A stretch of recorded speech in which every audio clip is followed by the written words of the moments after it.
What's up guys, it's T-Ball and I am back with another video. Before I start, if you guys hit that like button and subscribe for more NBA videos, your support is greatly appreciated as we are trying to hit 1,000 subscribers by the end of this year. So if you're not subbed, be sure to hit that sub button as your support means the world to me. So also check out in the description below my other preview and prediction videos for the 2017 NBA playoffs throughout the playoffs, which includes the first round, second round, the conference finals, and the finals. I will be making preview and prediction videos for each series, so be sure to check those out. And all of those videos will be down in the description below once they are uploaded. So today we're going to be going over the Cleveland Cavaliers versus the Indiana Pacers preview and predictions for the first round of the 2017 NBA playoffs. So during the regular season, the Cleveland Cavaliers won 3 games to 1. So some key players for the Cavs is obviously one, LeBron James. He needs to control the game on offense and defense, and he needs to find guys for open shots as usual. He also needs to play good defense on Paul George and keep him, at bay, keep him locked on D. And if the Cavs can shut down or at least hold off on Paul George's offensive bursts, they will definitely have a chance to shut them down early. Also for the Cavs is Kyrie Irving. He needs to hit his open shots, his threes. He's got to have some nice drives to the rim, and he also needs to create his own offense when LeBron is resting and when he's on the bench.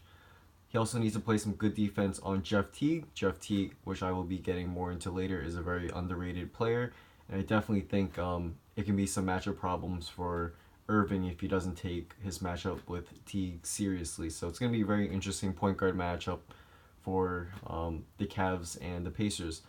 Also, Kevin Love, he needs to hit his open shots, his threes. He's got to rebound the ball and just spread the floor in general. He also has to make sure that Thaddeus Young doesn't get any easy buckets, as Young is he's a good player. I'm gonna get more to him later as well, and he's a sleeper guy where he'll knock down shots when you're not really thinking about guarding him specifically, like the opposing teams, or at this in this situation the Cavs are not really focusing on guarding Young. They have to guard Paul George, Miles Turner, Jeff Teague, but you know Thaddeus Young is that other guy who is going to be open for the three. He can, play some great defense. He's averaged about 1.5 steals per game. So Young is going to be key in the series. So for the Pacers, Paul George is obviously one of their main key players. He needs to play some great defense and at least contain LeBron James, which will be very hard to do. And he also needs to make sure that he doesn't get any easy shots, or LeBron doesn't get easy shots, and he also has to make his jumpers and just be clutch in the fourth quarter and try to match any bucket that LeBron or the Cavs make. Also, Jeff Teague for the Pacers. Teague needs to play some good defense on Irving. As we all know, Irving is one of the best point guards in the league, on offense at least. And it's going to be tough for Teague to guard Irving. Irving has a ton of these crazy crossover moves, and he can hit the jumper, the three right in your face. So, going to be a very tough matchup for Teague to guard, but he should have, pretty easy time defense on offense, as Irving is not known as one of the better NBA defenders. Also for the Pacers is Miles Turner.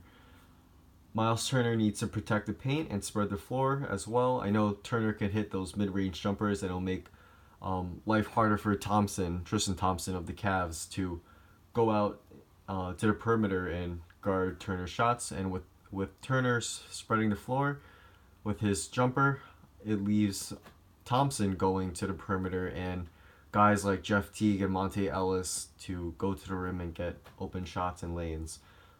Also for the Pacers, as I spoke on previously, Thaddeus Young.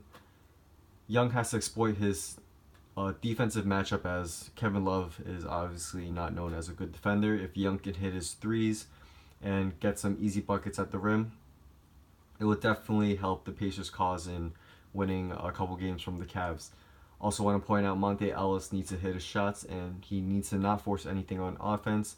He has been struggling this season. He's been switching from being the starting shooting guard to coming off the bench in a six-man role. So Ellis needs to be efficient from wherever he's playing, whether it be starting or coming off the bench.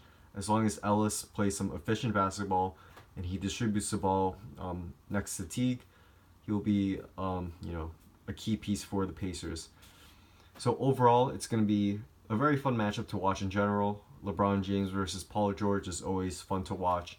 It's going to be the third time in 4 years, I want to say, that they will be going up against each other. I want to say it's the third time, maybe second, I forget. But going to be very fun to watch in general.